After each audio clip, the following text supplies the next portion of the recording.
สูตรคูณแม่หก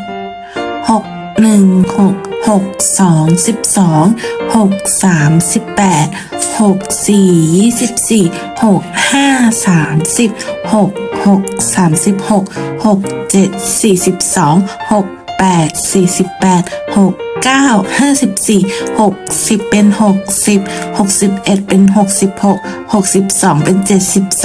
72อีกหนึ่งรอบค่ะ